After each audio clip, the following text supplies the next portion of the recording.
गर्मी की छुट्टियों में एक कमरे के नानी के घर आए 5 परिवार।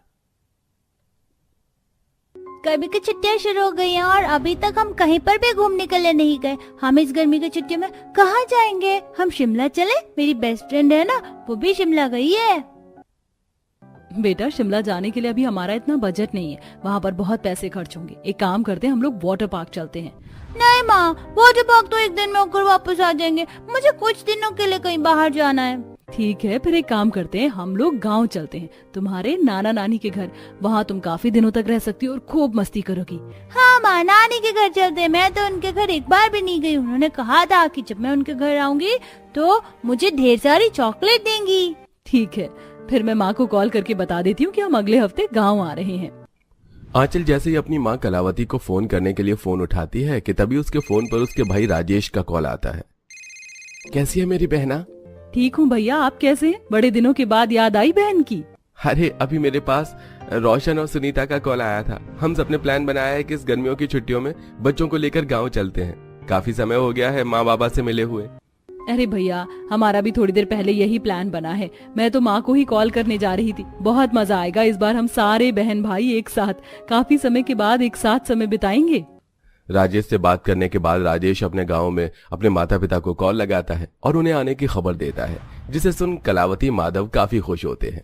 हमारे घर पर रौनक आने वाली है। मेरे सभी बच्चे नवासा नवासी के साथ घर आ रहे हैं। हमें कितनी सारी तैयारी करनी है अभी। तो जो हमारा बड़ा घर है मैं उसे खुलवाकर उसकी अच्छे से साफ सफाई करवा देता हूँ। हम दोनों तो इस एक कमरे में गुजारा कर लेते हैं, लेकिन वो सब कैसे करेंगे? सोच रही हूँ वो सभी हमारे साथ इसी एक कमरे में रहेंगे। हमारे घर में ढेर सारे कमरे हैं, सब अपने अपने कमरों में ही रहेंगे, तो फिर क्या ही मजा आएगा। इस कमरे में सब एक साथ सोएंगे, बैठेंगे, हंसी मजाक करेंगे। और मेरे तो 5 बच्चों का बचपन भी इसी एक कमरे में गुजरा है। वो तो हमारे पास बाद में पैसे आए तो हमने वो घर बनाया।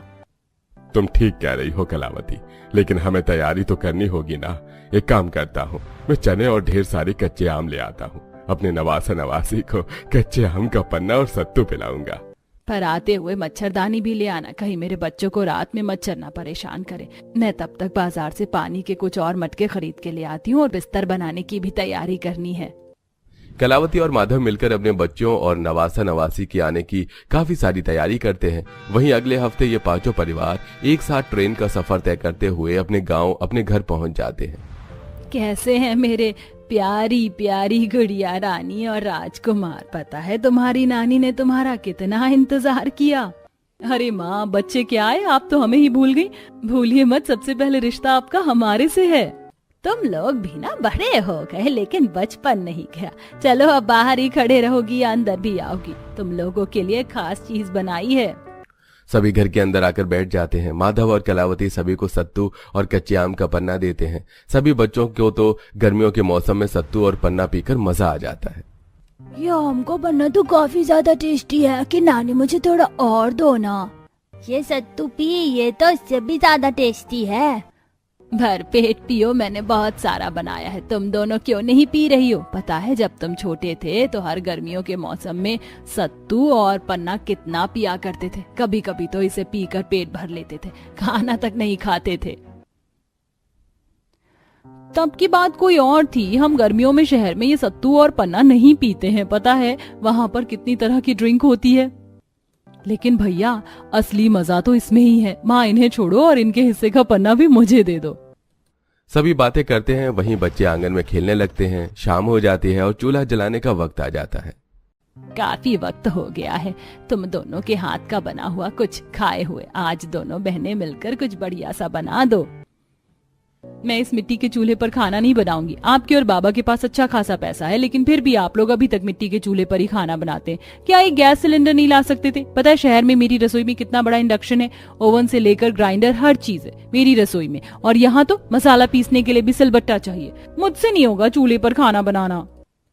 सुनीता, तुम तो ऐसे कह रही हो, तुमने आज से पहले कभी चूल्हे पर खाना नहीं बनाया? भूल गई बचपन में जब हम सब इस एक कमरे में रहते थे तो कैसे तुम चूल्हे पर खाना बनाती थी? कोई बात नहीं माँ, मैं चूल्हे पर खाना बना लूंगी। हाँ चल बेटा, मैं भी तेरी मदद करती हूँ। कलावती और माधव की बड़ी बेटी आंचल और बड़ा बेटा राजेश दोनों ही काफी समझदार और अच्छे स्वभाव के थे। गांव छोड़ने के बाद भी शहर जाकर उन्हें हमेशा गांव की याद आती थी। वहीं बाकी तीनों को तो अब गांव से कम शहर से ज्यादा लगाव हो गया था। क्या मुसीबत है, अगर आप लोग घर खुलवाकर उसकी सफाई करवा देते तो क्या चला जाता। कम से कम एक कमरे में तो हम सभी को इस तरह सोना नहीं पड़ता। एक तो गर्मी से जान निकली जा रही है, ऊपर से पैर फैलाने तक की भी ठीक से जगह नहीं है। रोशन, क्या हुआ तुम्हें? इतना मजा तो आ रहा है। मुझे याद नहीं, बचपन में बिल्कुल ऐसे ही सोया करते थे। अच्छा हुआ माँ आपने वो घर नहीं खुलवाया। अब जब तक गर्मियों की छुट्टियां नहीं खत्म हो जाती तो हम सब इस कमरे में ही रहेंगे। हाँ चाचू, मुझे भी काफी ज्यादा मजा आ रहा है। अगली सुबह होते ही सभी बच्चे मिलकर जल्दी से नाश्ता करते हैं और अपने नाना के साथ खेतों में जाकर गन्ने और कच्चा आम तोड़ते हैं। नाना जी, हमने कितने सारे कच्चे आम तोड़े और साथ में गन्ने भी। मुझे आपने कहा था कि आप हमें नहर पर ले जाएंगे, अभी तक आप नहीं लेकर गए। मुझे नहर में नहाना है। हाँ बच्चों, चलो नहर पर चलते हैं। माधव अपने सभी नवासा नवासी को लेकर नहर के पास जाता है और सभी बच्चे नहर के पानी में काफी ज्यादा मस्ती करते हैं। स्कूल में वाटर पार्क से ज्यादा तो मुझे यहाँ इस नदी में मजा आ रहा है। चलो कागज से नाव बनाकर खेलते हैं। सभी बच्चे मिलकर नहर में काफी ज्यादा मस्ती करते हैं। जहां इन गर्मियों की छुट्टियों में सभी बच्चे अपना नाना नानी के घर जाकर खुश थे तो वहीं कुछ का मुंह बना हुआ था। क्या मुसीबत है, सुबह से फोन में नेटवर्क नहीं आ रहे हैं, ऊपर से फोन की बैटरी भी डाउन है और ये लाइट भी चली गई। यहाँ अभी तक लाइट जाना ठीक नहीं हुआ। यहाँ हमारा शहर देखो, मुश्किल से 5-6 महीने में एक बार लाइट जाती है, वो भी कुछ देर के लिए। ऊपर से घर के काम भी नहीं खत्म हो रहे। शहर में तो मेरी मेड घर के सारे काम करती थी, लेकिन यहाँ तो अब सारे काम मुझे ही करने पड़ रहे हैं। हरी, तो क्यों इतना मुंह बना रही हो? कौन सा माँ तुमसे हल चलवा रही है? थोड़ा बहुत काम भी नहीं हो रहा है क्या तुमसे? अभी से बूढ़ी हो गई हो तुम। हाँ, तुम तो बोलोगी शुरू से माँ की चमची जो हो। अनबन के साथ ही सही, लेकिन सभी भाई बहन और उनके बच्चे इन गर्मियों की छुट्टियों को गांव में काफी ज्यादा एंजॉय करते हैं। आए दिन कलावती उनके लिए कुछ न कुछ चटपटा बनाती। सभी बच्चे कभी नदी तो कभी खेत में खेलते। ऐसे ही समय गुजरता रहता है और अब धीरे धीरे गर्मी की छुट्टियां खत्म होने का समय आ जाता है। छुट्टियां खत्म होने से एक हफ्ते पहले ही अब सभी अपना सामान पैक करते हैं और जाने के लिए तैयार हो जाते हैं। माँ, मेरा तो बिल्कुल भी मन नहीं कर रहा है यहाँ से जाने का। बस दिल कर रहा है कि यहीं बस जाऊं हमेशा के लिए। ऐसा मुमकिन भी तो नहीं है। मेरा खुद दिल नहीं कर रहा तुम लोगों को और बच्चों को अपने आप से दूर भेजने का। कलावती और माधव मिलकर अपने नवासा नवासी को ढेर सारी खाने पीने की चीजें और छोटे मोटे तोहफे देते हैं। वहीं अब कलावती अपने बच्चों को तोहफे देती है। ये ले राजेश, तेरा मनपसंद मिट्टी का घोड़ा याद है तुझे? बचपन में तू इसी तरह के मिट्टी के घोड़े से कितना खेलता था। बड़ा होने के बाद भी तो तू उसे अपने आप से दूर नहीं रखता था, लेकिन कुछ साल पहले वो गलती से तुझसे टूट गया था।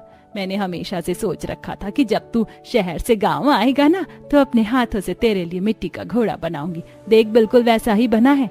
और सुनीता बेटा, तुझे तो कब से मेरे हाथों की बुनाई हुई साड़ी चाहिए थी ना। ये देख कितनी सुंदर साड़ी है। और ये तेरे लिए रोशन, तेरे बचपन के कपड़ों को मिलाकर मैंने कितनी सुंदर चादर बनाई है। थोड़ी छोटी है लेकिन बड़ी प्यारी है। अपनी माँ के दिए हुए इतने सारे और अनमोल तोहफे को देख उन तीनों की आंखें भर आती हैं। शहर जाने के बाद हम लोग कितने मतलबी हो गए थे। जब गांव आई तो हमने आपको इन सभी चीजों के लिए कितने ताने दिए। भूल गई कि हमारा पूरा बचपन इस एक कमरे के घर में गुजरा है। इस चूल्हे पर आप हमें खाना बनाकर खिलाती थी और यही इसी आंगन में लोरी गाकर सुनाती थी। माँ, हमें माफ कर दो, हमने जो भी आपको कहा। इन गर्मियों की छुट्टियों में भले ही हमने यहाँ बहुत मजे किए हों, लेकिन हमने आपका दिल भी काफी दुखाया है। बच्चे भले ही अपनी चीजों को भूल जाएं, लेकिन उनकी माँ हमेशा उन्हें अपनी यादों में संभाल कर रखती है, समझे? ये तो गलत बात है। आपने इन दोनों को तो तोहफे दे दिए, लेकिन हमारा क्या? अरे, तुम लोगों के लिए भी तोहफे लाई हूँ। ये ले, तुझे मेरे हाथ का आम का अचार चाहिए था ना, अब इसे साल भर खाना। और तू राजेश, तुझे पापड़ कचड़ी और चिप्स चाहिए थे ना, ढेर सारे बना दिए हैं, ठंडियों में भी आराम से खाना। अभी बच्चे और नवासा नवासी अपने नाना नानी से आशीर्वाद लेकर वापस रेलवे स्टेशन आ जाते हैं। उस दिन के बाद से अब हर साल की गर्मियों की छुट्टियों में पांचों बहन भाई अपने बच्चों और परिवार वालों के साथ अपने गांव जाया करते थे और काफी एंजॉय करते हैं। हिमानी ने अपनी सबसे छोटी 3 साल की बहन को अपने आप से बांध लिया और पूजा के साथ साइकिल पर नींबू पानी बेचने निकली। तो वहीं दूसरी तरफ पूजा और रानी पैदल ही एक बोतल में भरकर नींबू पानी बेच रही थी। रानी दीदी, बड़ी थकान हो रही है, यहीं इस पटिया पर बैठ जाते हैं। कोई आएगा तो यहीं उसे नींबू पानी बेच देंगे। ठीक है।